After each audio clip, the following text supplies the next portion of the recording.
पांडु का अनुताप, संन्यास लेने का निश्चय तथा पत्नियों के अनुरोध से वानप्रस्थ आश्रम में प्रवेश। वैशंपायन जी कहते हैं, जन्मेजय, उन मृग रूपधारी मुनि को मरा हुआ छोड़कर राजा पांडु जब आगे बढ़े, तब पत्नी सहित शोक और दुख से आतुर हो अपने सगे भाई बंधु की भांति उनके लिए विलाप करने लगे तथा अपनी भूल पर पश्चाताप करते हुए कहने लगे। पांडु बोले, खेत की बात है कि श्रेष्ठ पुरुषों के उत्तम कुल में उत्पन्न मनुष्य भी अपने अंतःकरण पर वश न होने के कारण काम के फंदे में फंसकर विवेक खो बैठते हैं और अनुचित कर्म करके उसके द्वारा भारी दुर्गति में पड़ जाते हैं। हमने सुना है, सदा धर्म में मन लगाए रहने वाले महाराज शांतनु से जिनका जन्म हुआ था, वे मेरे पिता विचित्रवीर भी काम भोग में आसक्त चित्त होने के कारण ही छोटी अवस्था में ही मृत्यु को प्राप्त हुए थे।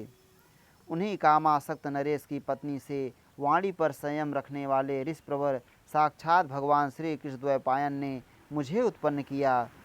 मैं शिकार के पीछे दौड़ता रहता हूँ। मेरी इसी अनीति के कारण जान पड़ता है देवताओं ने मुझे त्याग दिया है। इसीलिए तो ऐसे विशुद्ध वंश में उत्पन्न होने पर भी आज व्यसन में फंसकर मेरी यह बुद्धि इतनी नीच हो गई। अतः अब मैं इस निश्चय पर पहुंच रहा हूँ कि मोक्ष के मार्ग पर चलने से ही अपना कल्याण है। स्त्री पुत्र आदि का बंधन ही सबसे महान दुख है। आज से मैं अपने पिता वेद व्यास जी की उस उत्तम वृत्ति का आश्रय लूँगा जिससे पुण्य का कभी नाश नहीं होता। मैं अपने शरीर और मन को निस्संदेह अत्यंत कठोर तपस्या में लगाऊंगा। इसलिए अब अकेला, स्त्री रहित और एकाकी सेवक आदि से भी अलग रहकर एक एक वृक्ष के नीचे फल की भिक्षा मांगूंगा। सिर मुड़ाकर मौनी सन्यासी हो इन वानप्रस्थियों के आश्रमों में विचरूंगा। उस समय मेरा शरीर धूल से भरा होगा और निर्जन एकांत स्थान में मेरा निवास होगा, अथवा वृक्षों का जल ही मेरा निवास गृह होगा, वृक्षों का तल ही मेरा निवास गृह होगा। मैं प्रिय एवं अप्रिय सब प्रकार की वस्तुओं को त्याग दूंगा। ना मुझे किसी के वियोग का शोक होगा, ना किसी की प्राप्ति या संयोग से हर्ष ही होगा। निंदा और स्तुति दोनों मेरे लिए समान होंगी। ना मुझे आशीर्वाद की इच्छा होगी, ना नमस्कार की। मैं सुख दुख आदि द्वंद्वों से रहित और संग्रह परिग्रह से दूर रहूँगा। ना तो किसी की हंसी उड़ाऊँगा, ना क्रोध से किसी पर भौहें टेढ़ी करूँगा। मेरे मुख पर प्रसन्नता छाई रहेगी तथा सदा सब भूतों के हित साधन में संलग्न रहूँगा। स्वेदज, उद्भिज, अंडज, जरायुज, 4 प्रकार के जो चराचर प्राणी हैं, उनमें से किसी की भी मैं हिंसा नहीं करूँगा। जैसे पिता अपने अनेक संतानों में सर्वदा समभाव रखता है, उसी प्रकार समस्त प्राणियों के प्रति मेरा सदा समान भाव होगा। पहले कहे अनुसार मैं केवल एक समय वृक्षों से भिक्षा मांगूंगा, अथवा यह संभव न हुआ तो 10-5 घरों में घूमकर थोड़ी थोड़ी भिक्षा ले लूँगा। अथवा यदि भिक्षा मिलनी असंभव हो जाए तो कई दिन तक उपवास ही करता चलूँगा। भिक्षा मिल जाने पर भी भोजन थोड़ा थोड़ा ही करूँगा। ऊपर बताए हुए एक प्रकार से भिक्षा न मिलने पर ही दूसरे प्रकार का आश्रय लूँगा।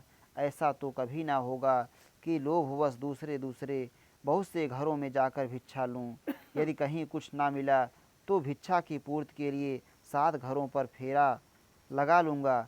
यदि मिला तो और ना मिला तो दोनों ही दशाओं में समान दृष्टि रखते हुए भारी तपस्या में लगा रहूँगा। एक आदमी वसूले से मेरी एक बाँह काटता हो,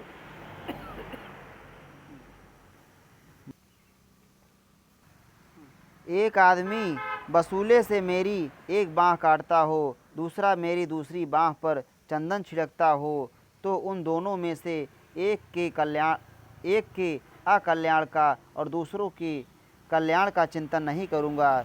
जीने अथवा मरने की इच्छा वाले मनुष्य जैसी चेष्टाएं करते हैं, वैसी कोई चेष्टा मैं नहीं करूँगा। ना जीवन का अभिनंदन करूँगा, ना मृत्यु से द्वेष। जीवित पुरुषों द्वारा अपने अभ्युदय के लिए जो जो कर्म किए जा सकते हैं उन समस्त सकाम कर्मों को मैं त्याग दूंगा, क्योंकि वे सब काल से सीमित हैं।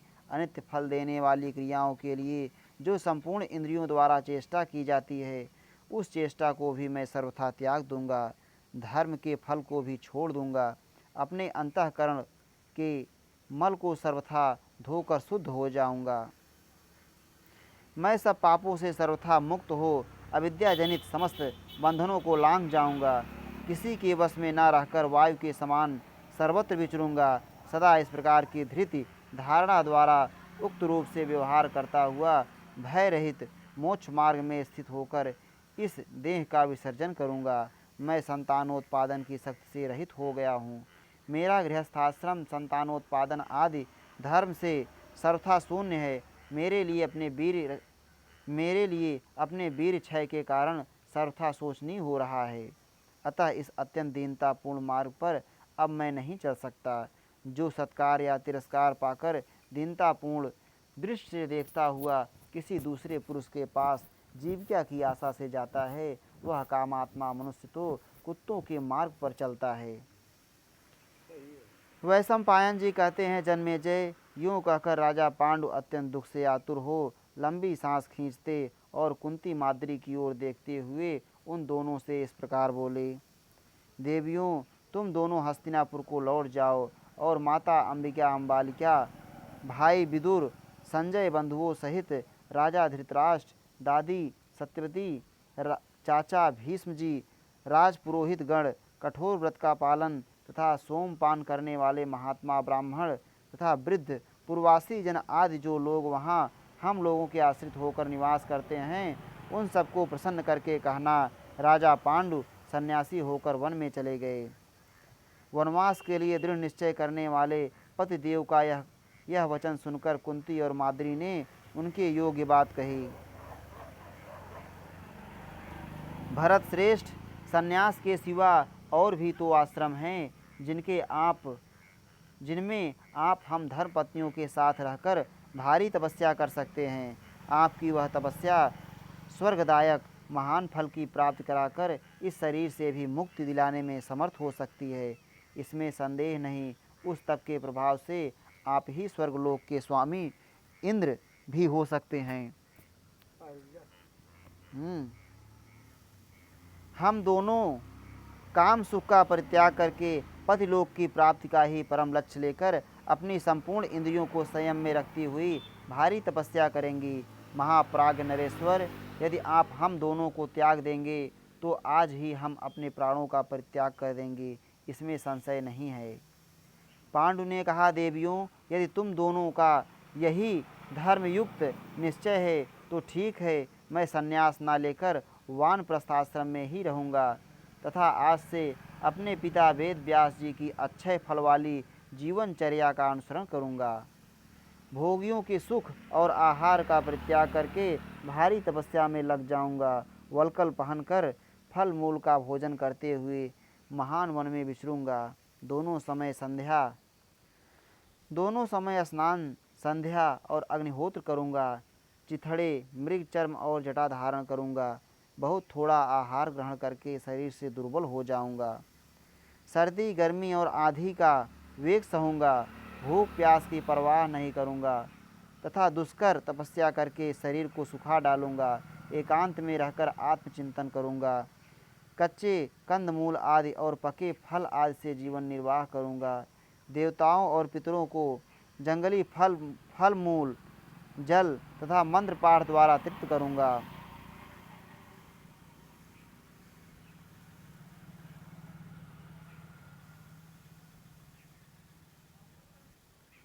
मैं वानप्रस्थ आश्रम में रहने वालों का तथा कुटुंबी जनों का भी दर्शन और अप्रिय नहीं करूँगा, फिर ग्रामवासियों की तो बात ही क्या है।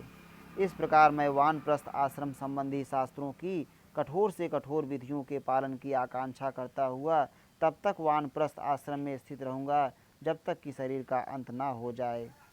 वैशंपायन जी कहते हैं, जन्मेजय, कुरुकुल को आनंदित करने वाले राजा पांडु ने अपने दोनों पत्नियों से यूँ कहकर अपने सिरपेंच निष्क वक्षस्थल के आभूषण, बाजूबंद, कुंडल और बहुमूल्य वस्त्र तथा माद्री और कुंती के भी शरीर के गहने उतार कर सब ब्राह्मणों को दे दिए। फिर सेवकों से इस प्रकार कहा, तुम लोग हस्तिनापुर में जाकर कह देना कि कुरुनंदन राजा पांडु अर्थ, काम, विषय सुख और स्त्री विषयक रति आदि सब कुछ छोड़कर अपनी पत्नियों के साथ वानप्रस्थ हो गए हैं। भरत सिंह पांडु की यह करुणा युक्त चित्र विचित्र वाणी सुनकर उनके अनुचर और सेवक सभी हाय हाय करके भयंकर आर्तनाद करने लगे। उस समय नेत्रों से गरम गरम आंसुओं की धारा बहाते हुए वे सेवक राजा पांडु को छोड़कर और बचा हुआ सारा धन लेकर तुरंत हस्तिनापुर को चले गए।